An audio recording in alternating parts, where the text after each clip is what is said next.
Hi, we're back for another video. This is a continuation of my series on interviewing. I think this is a really great topic. It's connected to my previous topic of internships, but today I want to talk about products. And if you have definite work experience in which you can show people, what you're capable of doing.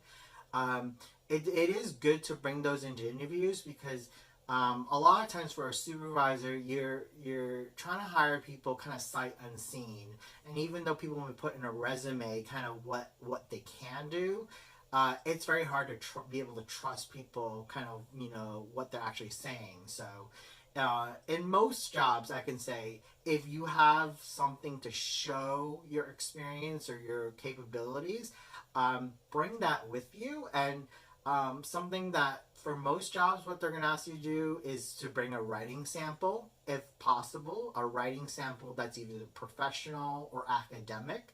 If you don't have a lot of job experience or you're fresh out of college, you're going to bring that academic writing sample. Um, if you're previously did any type of writing, whether it's technical writing or industry writing, or just to show your communication skills, that's important for most people who are going to hire folks.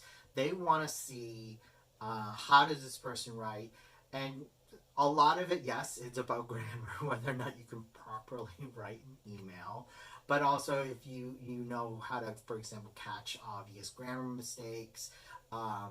If you can, how long you can write something, whether it's something that's 2 pages, 5 pages, 10 pages. If it's a writing sample, I would say as a supervisor, I've always said try to keep it between 5 to 10 pages at most, no more than 10 pages, because obviously I wouldn't have time to read more than 10 pages. But also 5 pages because it's something substantial, of substantial length. I've always said to people, topic doesn't matter because it's not so much about how well for example, the most kind of weird history about Hawaii before it became a state, or how many national parks are there in the United States. Whatever the topic is, it's really about how effectively you can write and communicate through writing. That's what, as workers, something that I think is an important skill. So the other thing is, even for the most basic tasks, for example, if you're going to have to email your boss or email a customer or whomever, you want to be able to show that they can actually properly write. That's an important thing. So having a writing sample that can show that is important.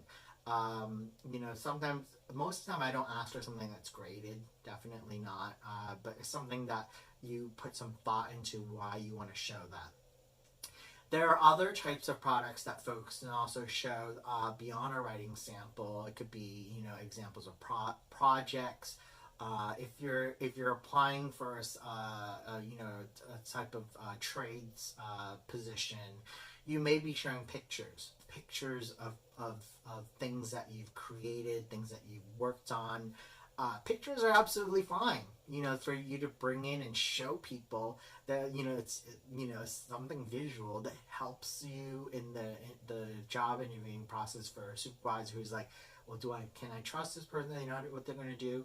Other things could be if you have stats. If you're in sales, can you show a sales report? And a productivity report. If you can show through your own way, or for example, even how to draft a productivity report, that's something that's important for a lot of folks who are trying to hire, and they want to make sure that they get the right candidate. So having a product that you can show during an interview is very helpful. A lot of times we'll even ask for people to leave us a copy if possible, or send it in advance of an interview, just so that we can try to make that kind of final choice on who we're going to pick. And for me, actually, that is actually, for me as an interviewer, that usually is the deciding factor. So if I've had great interviews with 3 people, Same level of skill, competency from what I can tell in an interview. It really usually comes down to the writing sample or the product, because I can say, oh, well, this one, this particular sample looks really good. I can trust that this is something at a level that I'm comfortable working with, whether it's, at perfect, as in no mistakes, or it has a few mistakes, but I'm willing to deal with them and I'm willing to teach this person. So, remember that having those things are going to be important. So never walk into any interview without something to show the supervisor or hirer. So remember to have something to bring with you for those sessions. Okay. So if you like this series on interviewing, definitely hit the like button and subscribe to my channel if you want to hear more about it. I know it's really hard to find jobs nowadays. It feels very competitive for any job nowadays. So you want to make it both easy for the person who's hiring as supervisor, but also for you as the person who's going to stand out and get the job in the end. So I hope to talk more about this in the future in terms of professional development. So definitely come back soon and check out new videos as they are coming on board. So I'll talk to you guys soon. Goodbye.